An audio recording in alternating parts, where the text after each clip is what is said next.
Bonjour à toutes et à tous et bienvenue sur Essor Franco, le podcast, devrais-je dire le balado qui met à l'honneur la francophonie en Ontario. Avant de commencer, je tiens à remercier le gouvernement du Québec et de l'Ontario avec le programme du PAFC, le programme d'appui à la francophonie canadienne qui permettent la réalisation de ce podcast. On a également l'honneur de tourner ce podcast dans le magnifique établissement du Collège Boréal à l'EIRI, l'espace d'innovation, de recherche et d'incubation des jardins. Je suis Nicolas, je serai votre hôte durant cette saison et aujourd'hui j'ai l'honneur d'accueillir Monique Charron, la référence de la comptabilité francophone en Ontario, devrais-je dire. Merci Nicolas. Bonjour Monique, comment vas-tu? Ça va très bien, merci de m'avoir invité. Et je suis très heureux parce que tu as une histoire en plus qui est formidable. Aujourd'hui on te connaît beaucoup parce que tu es vraiment la référente. Je pense qu'il y a peu de francophones qui ne te connaissent pas dans le milieu lorsqu'on parle de comptabilité, lorsqu'on parle de fiscalité notamment. Mais j'aimerais déjà commencer par un petit peu ton parcours. Toi, à la base, tu viens du Québec. Exact. D'une famille qui n'est pas du tout, en plus, entrepreneur. Du tout. Qu'est-ce qu'ils faisaient tes parents? Non, mon père était mécanicien, ma mère était infirmière et à l'époque, nécessairement, avec mes cheveux blancs, vous voyez, là, j'ai quand même un certain âge. Alors, mes parents, quand ma mère a eu ses enfants, elle a arrêté de travailler, restait à la maison. Mm-hmm. Donc, puis tout le monde vient de, mes grands-parents avaient des fermes et donc, c'est vraiment milieu rural. Milieu rural. Exact. Et donc, au niveau des études, vers où tu te diriges là au début? C'est quoi ton parcours scolaire? Depuis que je suis toute jeune, ou quand j'étais toute jeune, je devrais dire, j'ai toujours voulu être avocate. Mm-hmm. J'ai probablement regardé trop de films américains là, qui m'ont donné cette idée-là. Mais je voulais non seulement être avocate, mais je voulais être avocate criminaliste. Alors, j'ai décidé d'aller faire mon droit et à l'Université de Montréal. D'accord. Et oui, c'est ça. Donc, je sais pas si tu veux que je continue mon parcours. T'as des questions? J'aimerais beaucoup parce qu'aujourd'hui, alors j'arrive pas encore à voir le lien avec ce que tu fais aujourd'hui, donc c'est ça qui est vraiment intéressant justement. Oui, alors. C'est un premier stage, je crois, qui va t'amener dans la voie. Exactement. Pendant que je faisais mes cours, premièrement, je me suis aperçue que la criminalité, c'était pas ça que je voulais du tout faire. Et pour aider à payer mes études, je travaillais pour un courtier conseiller en douane qui m'a comme amené un peu à réfléchir sur ce que je voulais faire. Parce que ça m'intéressait beaucoup. Je suis très cartésienne, puis c'est très cartésien, la douane. Donc, enfin, pour ceux qui le savent, là. Et j'ai fait un cours de fiscalité, finalement, à l'université. C'est là que ça m'a comme très attiré. Déclic. Exactement. Alors, mais en fait, je savais pas quoi faire. C'est tout inconscient, ça. Parce que vu que je connaissais pas du tout le milieu du droit, oui. les firmes d'avocats ou de comptables même. Donc, ce qui est arrivé, c'est que quand je travaillais chez le conseiller en douane, il y a une personne qui a été travaillée pour qui a changé d'emploi puis qui a été travaillée pour une firme comptable. Oui. Et là, il m'a appelé, il m'a dit « Hey, Monique, il cherche des gens pour faire de la douane. » Est-ce que tu veux tenter l'aventure? Et c'est ça. Fait que j'ai dit « pourquoi pas? » Alors, j'ai été. Puis, finalement, je me suis mis à faire de la douane. Puis, tranquillement, je me suis spécialisée en taxes à la consommation qui sont, en fait, j'explique toujours que la taxe à la consommation, c'est tout ce qui est pas impôt. Alors, impôt sur le revenu. D'accord. Alors, je me suis spécialisée dans ça. Et de petit à petit, j'ai travaillé à peu près une quinzaine d'années dans les firmes comptables comme ça. C'est ça, t'allais dans des plus grosses firmes, c'est ça? Ce qu'on appelait les six big firms, là, comme, oui. Donc, j'ai travaillé entre autres chez Arthur Andersen, qui n'existe plus aujourd'hui, par contre, et PricewaterhouseCoopers. D'accord. Et toujours, du coup, dans ce même domaine, je vais dire un peu niche, mais qui est la taxe à la consommation. Exactement. Super. Alors aujourd'hui, du coup, est-ce que ça, c'était du coup à Montréal, toujours? Oui, toujours à Montréal. Toujours au Québec? Exact. Et toujours au Québec. Et alors, je crois que c'est l'amour qui t'amène à Toronto, c'est ça? C'est drôle de dire, hein, quelqu'un qui fait des chiffres puis qui parle d'amour, mais oui, t'as raison. Non, en fait, mon conjoint actuel, on s'est rencontrés dans une conférence de fiscalité. Il n'y a rien de plus, pour bien parler français, dry.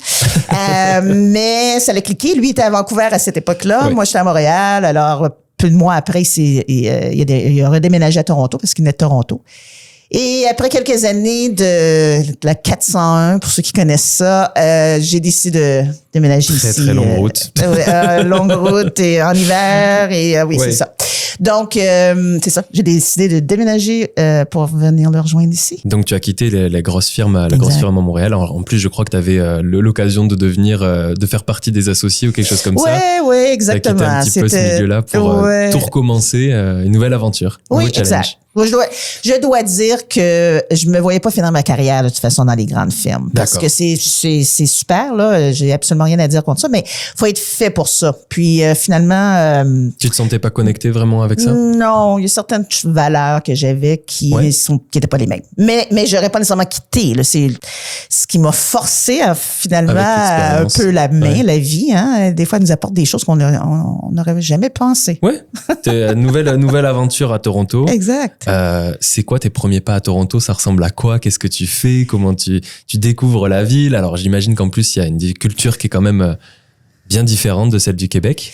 Oui, que je connaissais un petit peu quand même parce que les grandes firmes pour lesquelles je travaillais avaient des bureaux aussi un peu partout. Sûr, donc, ça a du sens. J'ai pas vécu à Toronto, mais j'avais à venir assez régulièrement.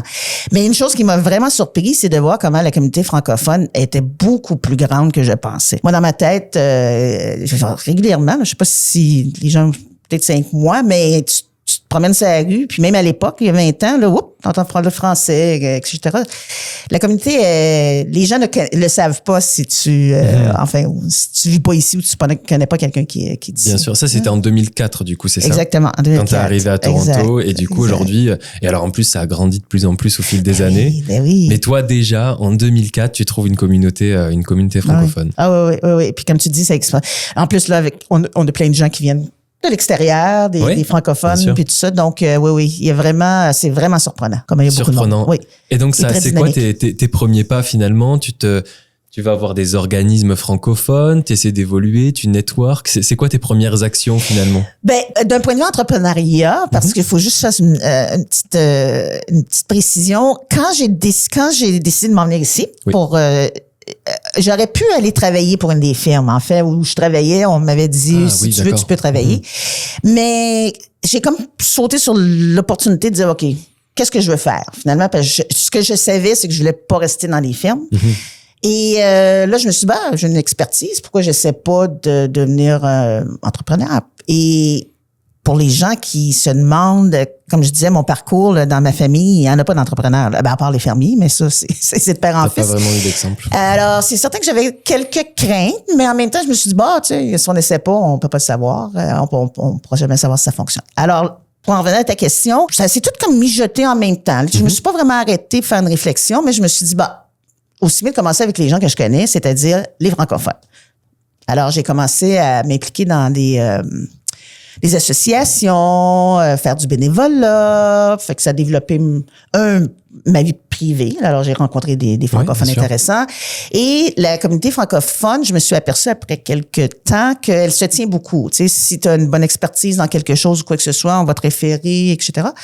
Alors, petit peu par petit peu, c'est comme ça que j'ai comme développé un peu. Puis je me suis c'est ça. J'ai commencé à faire de la fiscalité ici à Toronto. Bien sûr. Ça reste un sacré challenge. Tu changes de province et en plus, tu te lances dans l'entrepreneuriat. Ouais. Donc, ça reste quand même un challenge. Ouais. J'aime beaucoup ce que tu m'as dit. T'as commencé à t'impliquer un petit peu avec ces organismes franco. T'as des noms en tête avec lesquels toi tu as travaillé? La première, je pensais un peu à faire, là. Il y avait une association qui s'appelait à l'époque l'Association des femmes d'affaires francophones de Toronto. Alors, je pense une semaine après, je suis arrivée ici. J'ai été à leur réunion. Et c'est drôle parce que, une petite anecdote, j'aime bien donner des anecdotes. Je suis arrivée sur place, puis c'était les élections. Puis là, je regardais alentour, puis tout ça. Fait que je me suis présentée.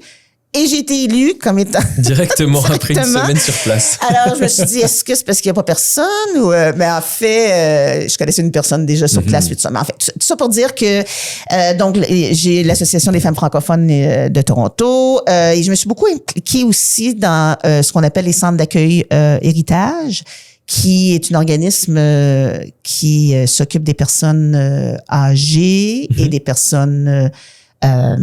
qui ont besoin d'aide, là. Donc, oui, même pas finalement en rapport très direct avec toi, ce que tu faisais. Du tout. Mais c'était vraiment pour construire un petit peu un écosystème, j'imagine, francophone, Que ce soit, tu l'as dit, en plus personnel et puis par la suite professionnel. Exact. Et on s'aperçoit que, enfin, je sais pas si tout le monde est comme moi, mais après, même si j'avais plus nécessairement besoin, la communauté est très attirante. Alors, on veut donner de notre temps aussi, c'est certain. Est-ce qu'il y a aussi une dimension peut-être culturelle, j'ai envie de dire? On se retrouve un petit peu à la maison en étant parmi ces communautés-là? Tu as tout à fait raison. D'autant plus que quand on regarde Toronto, il y a des quartiers, tu sais, comme qu'on appelle le quartier italien, le quartier, les gens se sont regroupés, mais les francophones n'ont pas vraiment de quartier. Donc, pour vraiment pouvoir se retrouver, à part entendre parler français sur la rue, comme je disais tantôt, t'as besoin un peu plus de t'impliquer ou du moins de chercher les gens qui sont dans les associations. Parce que y a pas, tu peux pas dire, tiens, je vais aller prendre un café dans le quartier francophone, il y en a pas. Je pense pas que ce soit négatif parce que, en fait, on est partout. Au lieu d'être regroupés, on entend parler français partout, mais donc c'est une bonne chose, ceux qui veulent vraiment s'impliquer ou rencontrer les francophones, de s'impliquer dans toutes les associations. Et il y en a beaucoup. Il y en a énormément. Il y en a énormément. Il y a aussi le Collège Boréal, avec cet incubateur dans lequel nous sommes aujourd'hui. Le Club Richelieu, je me suis impliquée dans plein de choses. Je me suis occupée du concours oratoire des jeunes. C'était tellement fun de voir faire ça, le Club Richelieu. Donc, il y a vraiment beaucoup de choses à faire. Tu as une dimension également de partage, du coup, puisque tu partages tes connaissances. Il y a l'entraide, tu l'as dit. Exact. On a des portes peut-être qui s'ouvrent un petit peu plus facilement. Toi, c'est vraiment les premières portes que tu vas utiliser pour commencer à networker, faire ton réseau professionnel et démarrer ton activité. En plein ça, exact. Aujourd'hui, du coup, c'est quoi ton activité exactement? Si tu devais me la décrire, qu'est-ce que tu fais? Puisque toi, tu es parti du domaine juridique, tu t'es un petit peu plus concentré sur la comptabilité, la fiscalité. La fiscalité, la comptabilité, j'ai peur d'utiliser les mauvais termes. Mais si tu peux expliquer pour tout le monde exactement. Oui, alors 20 ans plus tard, je fais encore la fiscalité, mais presque plus de taxes à la consommation, qui était vraiment ma niche à l'époque. Puis il n'y a pas beaucoup de gens qui en font en réalité. Puis ce qui m'a amené à faire ça, je fais plus de l'impôt sur le revenu finalement. Ouais. Donc pour la fameuse impôt que tout le monde doit payer. Et également, on a développé le côté comptabilité, tenue de livre pour nos clients. Je voulais pas faire ça, là, parce que c'est pas dans ma niche. Enfin, j'ai pris plein de cours de comptabilité, là, mais c'était pas, sauf que mes clients me le demandaient. Fait que là, ce que j'ai décidé d'y faire, c'était de développer ça, de dire oui, on va le faire pour les gens pour qui on fait la fiscalité. La fiscalité, c'est toujours ce qu'on fait. Et finalement, une troisième chose que j'ai rajouté je sais pas pourquoi je dis toujours que j'ai rajouté, c'est que j'ai un de mes clients qui m'a demandé de l'aider, à faire un peu la gestion parce que c'est une belle petite firme, pas assez grande, j'utilise le terme grande, pour avoir quelqu'un qui fait de la gestion à temps plein ou même à temps partiel. Alors, compte tenu, je faisais la fiscalité, comptabilité, tout ça. Alors là, en ce moment, même, je prépare des paiements, puis mais pour toujours le point principal, le point d'ancrage, c'est la fiscalité. Mais alors aujourd'hui, c'est ça. Puis là, c'est drôle que tu me parles de ça parce que cette semaine, j'ai été approchée par un autre client qui m'a demandé la même chose. Alors, je pense que c'est pour dire que on m'aurait demandé quand je suis arrivée ici si voici ce on va devoir ce projet. Puis j'aurais dit, je penserais pas. Là, c'est pas ça du tout qui est dans mon plan. Mon plan, c'était de la. Est-ce que c'est une bonne leçon entrepreneuriale, ça, de prendre les opportunités, finalement, d'aller un petit peu là où, pas là où on demande d'être, mais d'être à l'écoute surtout et puis d'aller là où. Oui. Puis je pense que plus à l'écoute dans le sens, faut pas s'éparpiller, là, c'est pas mieux parce qu'il y a des gens qui pensent qu'ils peuvent tout faire, ce qui est pas le cas. Mais des fois, on voit pas l'opportunité, comme par exemple, moi, quand je faisais la fiscalité, au début, je faisais de la taxe à la consommation, quand les gens commençaient à me demander de faire l'impôt sur le revenu des particuliers, parce que j'en faisais pour, tout le monde, je veux pas, j'étais une fiscaliste quand même, j'en faisais pour ma famille, tout ça. Tu sais, puis là, je me voyais pas vraiment ça. Puis après, je me suis dit, puis là, demande, mais je me suis pas fermé l'idée. Puis finalement, ça fait en sorte qu'aujourd'hui, c'est le plus gros de ma business. Ouais. Alors, t'as raison. Faut persévérer. C'est toute la même chose, faire un plan. Puis tout ça, je dis pas qu'on doit pas faire ça. C'est très important.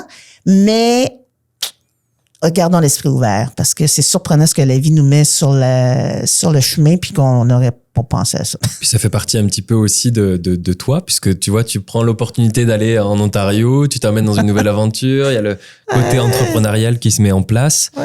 Donc ça, c'est vraiment ancré en toi. Je pense que c'est une belle leçon aussi. Et puis au niveau de tes services, je reviens là-dessus, mais aujourd'hui, ce que tu fais, c'est quand même dans l'air du temps. Tu apportes de la flexibilité notamment par le biais de ton dernier service aux entrepreneurs et aux sociétés. Ouais. Aujourd'hui, embaucher quelqu'un à temps plein, c'est pas forcément la solution. Non. Je pense qu'on va de plus en plus aller vers ce type de service. Toi, tu as l'expertise, tu vas pouvoir l'apporter à ces sociétés-là. Exactement. Et puis, là, quand ils ont besoin. Ça dépend des gens, mais c'est intéressant parce que tu vois toutes sortes d'entreprises. Je veux dire, encore là, de travailler pour une personne, c'est bien correct. Il n'y a pas de correct, pas correct. C'est une question de...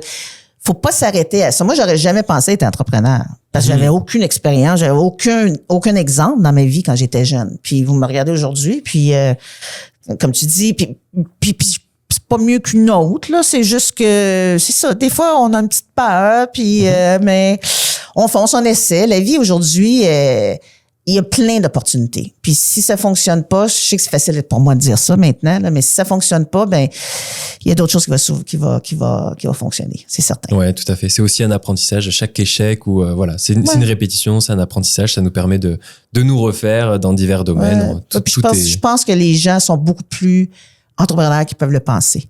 Ouais. Je suis le premier exemple. J'aurais toujours pensé travailler pour quelqu'un, puis tu vois. Puis ça fonctionne bien. Ça me fait penser un petit peu beaucoup plus entrepreneurial. C'est ce que tu m'avais dit, notamment lors de la pré-production, notre première rencontre.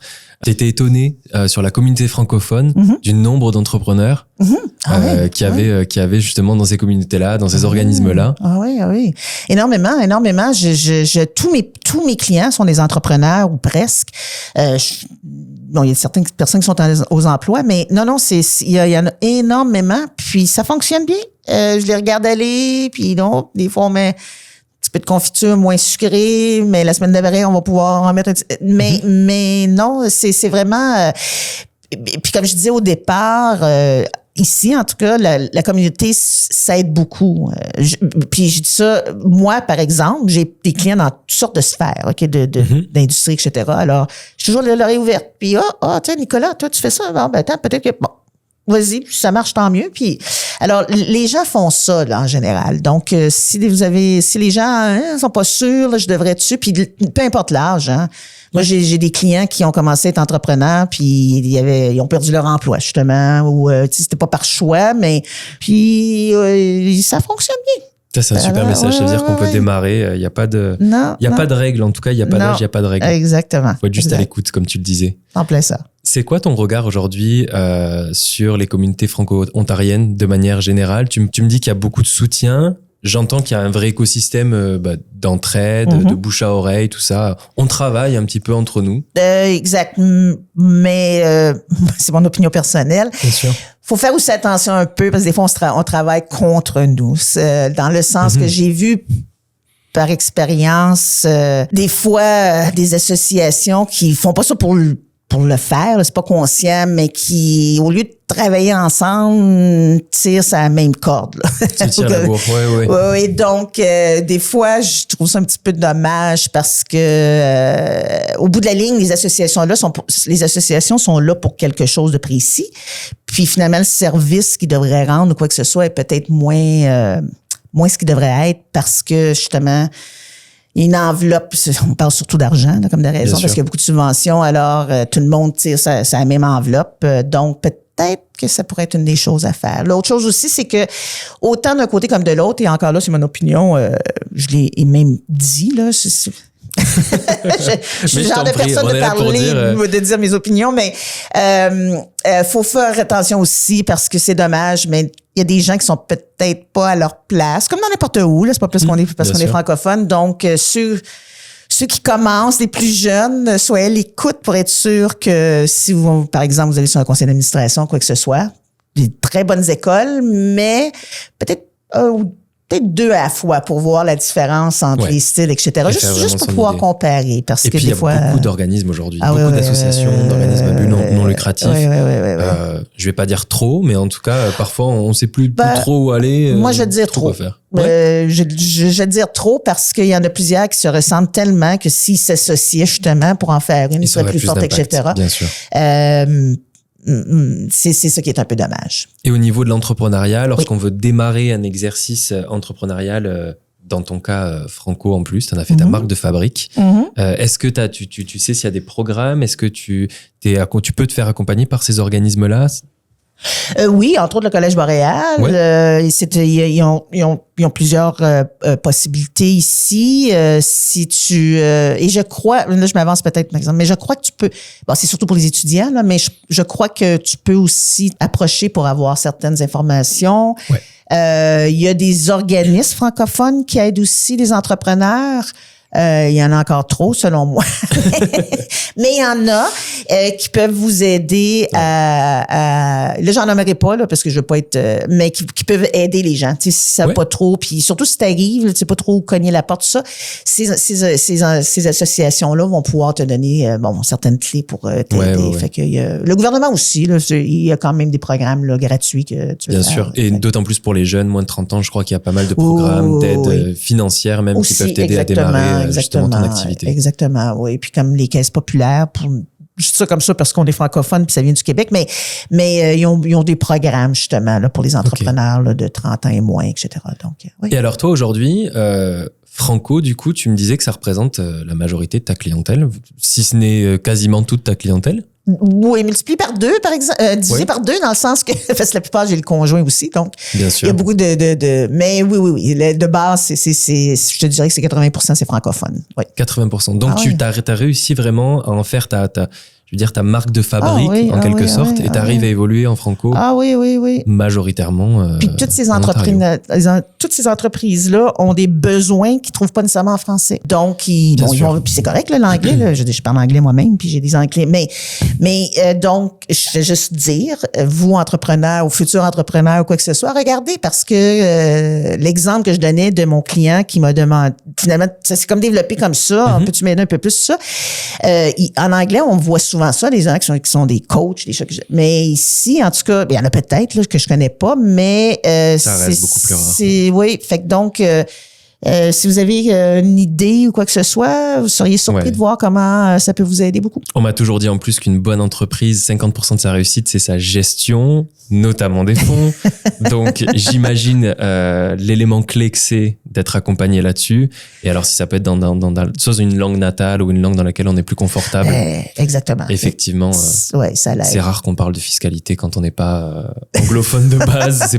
C'est pas les vocabulaires qu'on connaît le plus, donc on est beaucoup plus à l'aise. Non, et j'essaie quand même de vulgariser un peu pour que mes clients... non, je blague. Ouais, bien sûr. Mais c'est ton rôle aussi, je pense, de démocratiser, d'expliquer, d'éduquer. Moi, j'ai la chance de travailler avec toi, du coup, et je sais que c'est ce que j'apprécie notamment, c'est que tu m'expliques vraiment les tenants, les aboutissants, les impacts, dans un langage que moi je comprends, qui est rien. Tu ne comprends rien à la comptabilité. Chacun sa niche. En tout cas, tu m'y donnes goût, mais en tout cas, je comprends un petit peu mieux comment ça se passe. Du coup, même en termes de gestion, pour ma part entrepreneuriale, je sais que c'est des choses qui m'aident justement dans mes activités de tous les jours, de comprendre comment ça fonctionne derrière. En fait. Puis je dois avouer, Nicolas, que c'est un commentaire que j'ai souvent. C'est peut-être parce que je suis un petit professeur dans le fond de moi, même si je suis un peu... Mais c'est une autre chose que je dirais aux entrepreneurs. Faut pas avoir peur d'expliquer ce qu'on fait. Les gens viennent nous voir parce qu'ils ont besoin d'expertise puis tout ça, mais c'est leur vie, c'est leur... Tu sais, moi, mes clients, c'est votre fiscalité, c'est pas la mienne. Donc, pourquoi je dis ça, c'est que moi, en tout cas, je le vois plus comme étant on travaille ensemble. Tu sais, c'est pas je te rends juste le service. Faut pas avoir peur, si je donne mes choses, ils vont partir avec, ils vont le faire.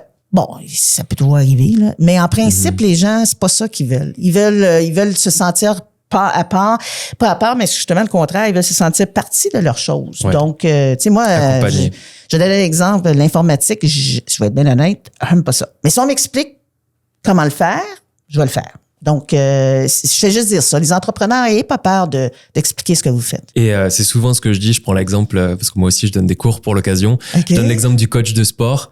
C'est pas parce qu'on te donne un programme de sport que tu vas faire le programme de sport. C'est si le coach, il est avec toi à la salle. Exactement. Pas qu'il crie dessus, mais presque. Donc, c'est vraiment, en fait, c'est pour caricaturer, mais c'est un petit peu l'exemple. C'est vraiment l'accompagnement, être au plus proche des entrepreneurs. Exact. Et surtout, on a chacun nos spécialités. On peut pas être expert de tout. Ah, non, et dans le sens contraire, exactement. Les entrepreneurs qui pensent qu'ils peuvent tout faire, oubliez ça, ça ne marchera pas. Je vous le dis tout de suite. Alors ça, j'aimerais le balancer du coup. C'est un point super intéressant. Démarrer en entrepreneuriat notamment, en freelance, peu importe, lorsqu'on est seul et qu'on démarre son entreprise, on est quand même un petit peu amené à faire un peu de tout. Oui, t'as raison. Puis c'est une bonne chose aussi. Sauf qu'à un moment donné, tu sais, l'argent, c'est de l'argent. Puis j'ai été là aussi, là, quand je suis arrivée ici, t'as dit que c'était pas évident. Mais c'est parce qu'il faut regarder aussi un petit peu plus à long terme. Dans le sens que si tu te montes un système, mettons, je dis ça comme ça comme exemple, puis qui est tout croche, bien, ça va te rattraper éventuellement. Ouais. Oui, on en fait un peu plus nous-mêmes, mais l'investissement dans l'expertise est très important. On dirait qu'on peut se débrouiller un petit peu au début, mais vite, au fur et à mesure qu'on grandit, qu'on va vouloir scaler, pour dire les termes, effectivement, ça va devenir important d'avoir justement ces pôles d'expertise. Et alors, ce qui est génial, c'est que toi, tu proposes du coup d'entrer dans ces entreprises-là, d'être ce petit pôle-là finalement, accès flexible en plus. Comme tu le disais, toutes les entreprises n'ont pas encore la taille d'avoir une personne 24/24 qui est sur exact, en plein ça. Puis j'ai espérance qu'il y a beaucoup d'entrepreneurs comme moi qui voient ça à long terme. Tu sais, je veux dire, tes clients, faut que tu les vois à long terme. Donc, même si tu en donnes un petit peu plus au début, plus de temps ou moins d'honoraires ou quoi que ce soit, éventuellement, les gens ont confiance en toi. Tu es là pour les aider aussi. Là. Je veux dire, tu es là pour vivre. Puis je suis la première à dire ça. Puis tu as besoin de vivre, mais tu es là pour aider aussi.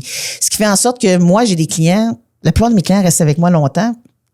Tous ceux qui m'écoutent, j'espère que vous êtes d'accord.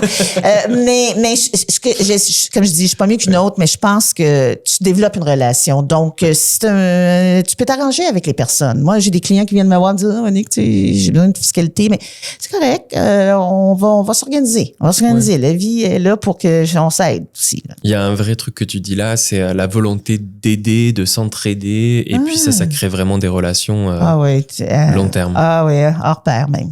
On mise. Et ça, c'est quelque chose sur lequel il faut bien sûr miser en entrepreneuriat, garder de bonnes relations avec ses clients. Exact. Travailler avec eux continuellement, c'est ce qui permet finalement aussi de grandir son business. En plein ça. Le côté personnel est beaucoup plus important aujourd'hui. Ouais.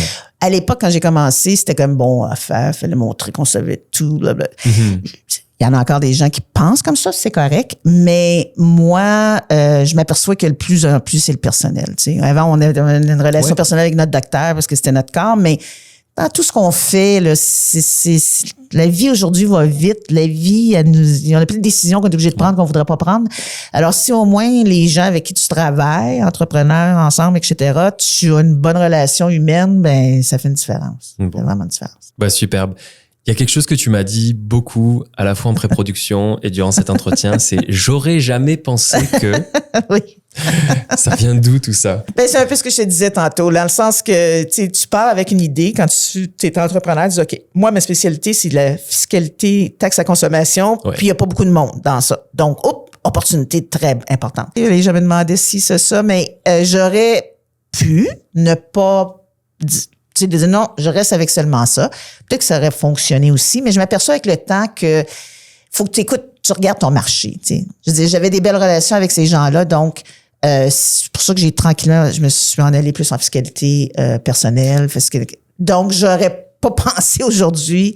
Alors, je sais pas d'où ça vient, là. Je sais pas si je suis faite comme ça. On me posait la question, justement, je ne donnerai pas de nom, là, en arrière de l'écran, mais j'y ai réfléchi, puis je sais pas vraiment. Dans le fond, je pense que c'est peut-être plus une question, mon esprit ouvert, puis tant mieux. Je suis rendu ici, puis ça va bien, puis je suis c'est heureuse. Un mélange entre, tu me le dis là, regarder son marché quand même, donc une raison.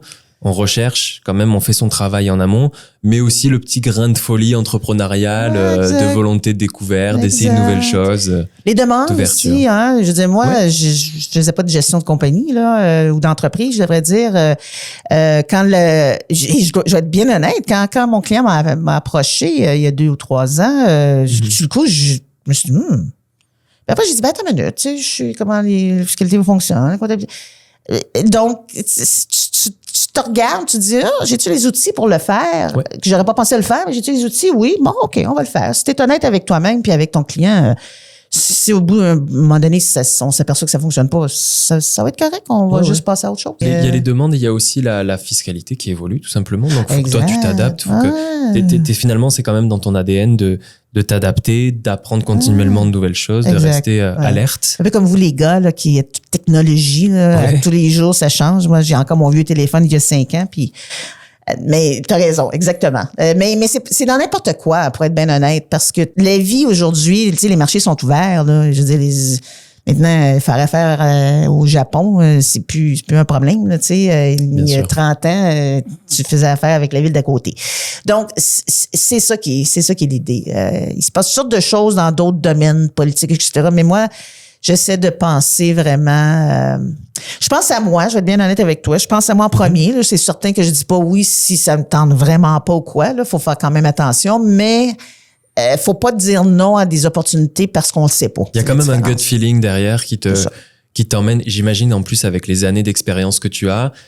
Parfois, t'as fait des choix on appelle ça des erreurs, des apprentissages, tu les appelles comme tu veux. Normal. Et du coup, ça construit un petit peu ce gut feeling-là qui t'amène au fur et à mesure de tes expériences d'avoir de meilleures décisions. Oui, puis il faut pas les regretter dans le sens que quand tu as pris moi, les regrets, je pense que c'est si tu prends une décision puis que tu le savais ou tu n'avais pas tous les outils ou quoi, là, peut-être tu peux regretter. Mais si tu as pris une décision qui n'a pas fonctionné, mais qu'à l'époque, c'est ça qui était, puis tu pensais de ça, ça fait partie de la vie.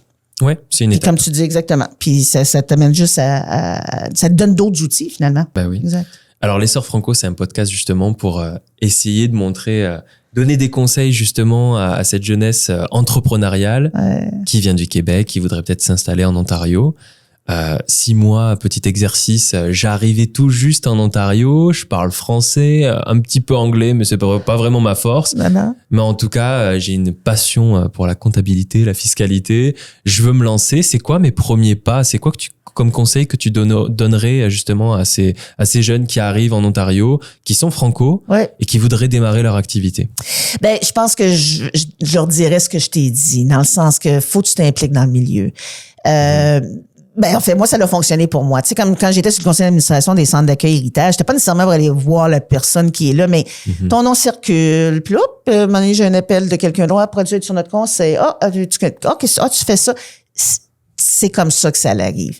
Il y a peut-être dans d'autres domaines qu'il y a une façon différente de le faire, mais quand c'est vraiment... moi, je fonctionne avec les individus, là, tu sais, dans le sens que c'est pas des machines, là, si je peux dire. Oui. Là, à ce moment-là, ça a vraiment été la façon de le faire.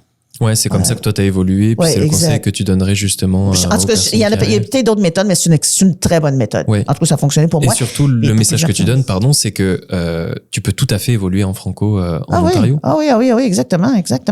Comme je dis, on a besoin, il y a certains domaines qui sont difficiles à trouver les gens qui sont spécialisés dedans. Donc, oui, alors, ayez pas peur parce que si c'est... Le fait que vous y pensiez, oui, c'est ça, c'est de parler français comme il faut. Le fait que vous y pensiez, déjà, je pense que c'est un signe. Ouais. Parce que ça veut dire, tu penses pas à, je vais me trouver un travail, je pense que juste ça, grattez un petit peu plus. Peut-être que vous allez voir que... Et puis surtout, miser sur l'humain, tu l'as répété durant le podcast, mais on est des humains, on a des relations, donc ces relations, qu'elles soient personnelles, professionnelles, faut les entretenir, faut pas hésiter à ouvrir des portes, à aller découvrir de nouvelles choses. Et puis, tu parlais aussi un petit peu en pré-production de bénévolat, notamment, que tu faisais. Donc, l'implication, ça, on en revient au même point, mais montrer finalement ce que tu fais. Oui, exactement, c'est ça. Peu importe comment tu t'impliques, là. Moi, j'ai choisi le bénévolat, ou tu prends un cours au collège, ou peu importe, mais t'impliquer la communauté francophone, je pense que ça peut être une excellente façon de débuter pour te faire connaître. Ce qui est de la bonne publicité. Ouais. Alors, tu as Internet, mais tu as aussi les gens. Donc. Ouais. Eh ben, merci encore, Monique, en tout cas. Est-ce qu'on peut te retrouver quelque part sur LinkedIn? Est-ce que tu es présente ou alors est-ce que c'est vraiment du bouche à oreille, comme tu le dis? Ben, c'est-à-dire, non, je suis sur LinkedIn, puis j'ai mon site web. Faudrait que je fasse refaire, mais oui, je suis quand même là, mais il y a beaucoup de bouche à oreille. Ça roule, ça. Le bouche à oreille, c'est comme idéal. Ça que tu finalement, en même temps avec ton expertise et puis la qualité du travail que tu fais, je pense que c'est quelque chose qui est tout à fait normal et mérité. Ben, je remercie beaucoup parce que c'est quelque chose qui me tient à cœur puis que je fais très attention parce que c'est une autre chose, les entrepreneurs, la réputation, ça va bien quand ta réputation va bien, mais si tu commences à pas être honnête avec toi-même ou à faire... Je parle pas de faire de la fraude, c'est pas ça du tout, quoi que ce soit de pas correct. C'est juste que des fois, quand tu veux pousser trop ou si t'es pas honnête avec toi-même, ça peut aller vite Ouais, aussi dans l'autre sens. faut faire les choses bien, les choses, faut être soi-même aussi, je crois. Ah oui. Il y a t'as une belle personnalité, donc ça a du sens. Ben, merci Nicolas, c'est réciproque. Eh bien, merci à vous. C'était Essor Franco. Je remercie encore une fois le gouvernement du Québec et de l'Ontario, ainsi que l'EIRI, l'espace d'innovation, de recherche et d'incubation ici au Collège Boréal.